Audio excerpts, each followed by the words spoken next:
I'm sure you heard about the big changes in the real estate industry back in August of 2024, but if you haven't sold or bought properties since then, you may not know what this means in reality. So today, we're going to do a deep dive.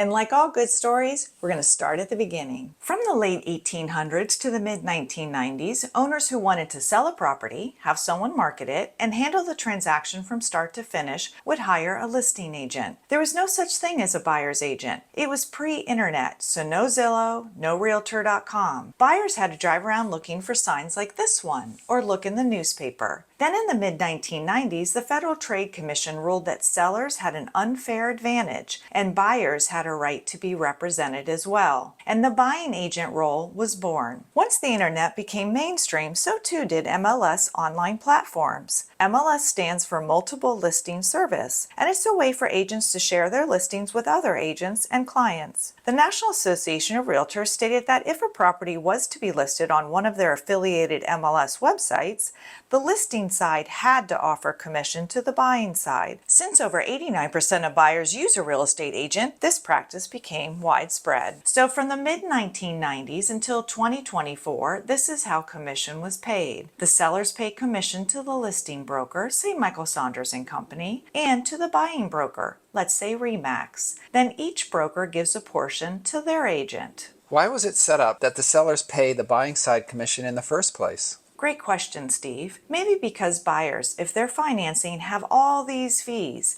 and many can't be rolled into a mortgage, such as a down payment and inspection costs. They need cash, whereby sellers only have two charges and don't bring cash to closing. They leave with money. So commission for both sides of the transaction was paid by sellers, and let's face it, it was baked into the asking price. What caused the current change to the commission structure? Well, in 2019, a group of sellers filed a lawsuit against the National Association of Realtors. In a nutshell, they claimed that they were being forced to pay the buying side commission because their property could not be on MLS without paying it. And the sellers alleged that since the commission offered was made public, some agents might not show their property if the commission rate was lower than the full 3%. A settlement was reached. As a result, sellers do not have to pay the buying side commission to be on MLS, and if sellers choose to offer buying side commission, it will not be shown on MLS. These changes are for all 50 states. Now that these changes are in effect, what's actually happening in the marketplace?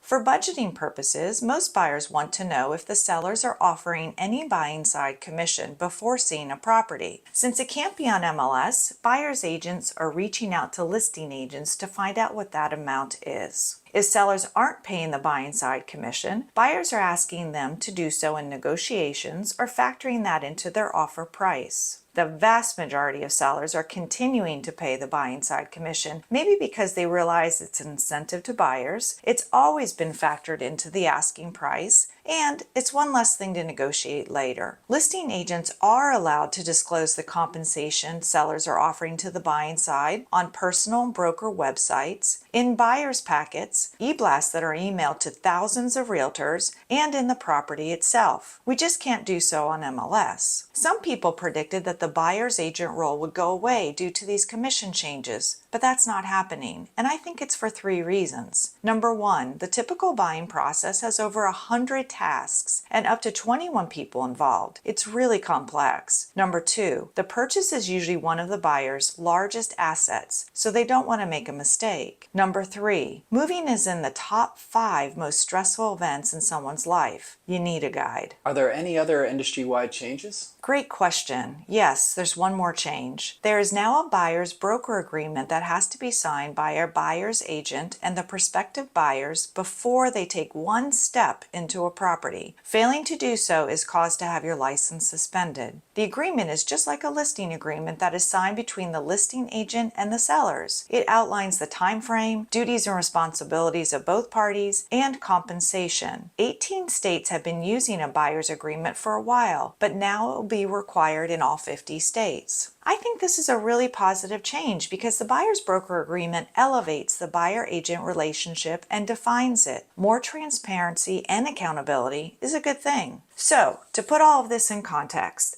The National Association of Realtors was founded in 1908 and has grown to be the largest trade organization in America, representing 1.5 million members. The most recent data shows that the real estate industry accounted for 18% of America's GDP and a whopping 24% of Florida's. Real estate is not only big business, but it affects all of us. That's why these changes matter. So now you know.